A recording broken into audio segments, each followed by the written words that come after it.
സംസ്ഥാനത്ത് ഭരണമാറ്റം നടന്നെങ്കിലും പുതിയ സർക്കാരും മന്ത്രിസഭയും അധികാരമേൽക്കാത്തതിനാൽ ഈ വർഷത്തെ SSLC ഫലപ്രഖ്യാപനത്തിൽ അവ്യക്തത.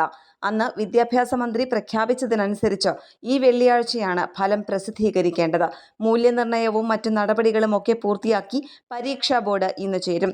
അവർ ഫലത്തിന് അന്തിമ രൂപം നൽകുമെങ്കിലും ഫലപ്രഖ്യാപനം മുൻകൂട്ടി നിശ്ചയിച്ചതുപോലെ വെള്ളിയാഴ്ച നടത്തണമോ എന്ന് ഇതുവരെ തീരുമാനിച്ചിട്ടില്ല. പരീക്ഷാ ബോർഡ് ചേർന്നാൽ ഫലപ്രഖ്യാപനത്തിന്റെ ഔദ്യോഗിക നടപടിക്രമങ്ങൾ പൂർത്തീകരിക്കാൻ ഒരു ദിവസം കൂടി വേണ്ടിവരും. അതനുസരിച്ചാണ് ബുധനാഴ്ച പരീക്ഷാ ബോർഡിന്റെ യോഗം നിശ്ചയിച്ചത്. പതിവ് പോലെ തുടർ നടപടി പൂർത്തിയാക്കി വെള്ളിയാഴ്ച ഫലപ്രഖ്യാപനത്തിനുള്ള ഒരുക്കങ്ങൾ പരീക്ഷാ ഭവൻ പൂർത്തീകരിച്ചു കഴിഞ്ഞു. എന്നാൽ സർക്കാരോ മന്ത്രിയോ ഒന്നും ആവാത്തതിനാൽ ആരു പ്രഖ്യാപിക്കുമെന്നതാണ് ചോദ്യം.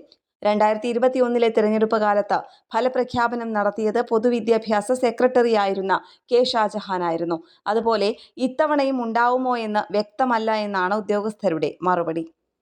ന്യൂസ് ഡെസ്ക് കേരള പ്രണാമം.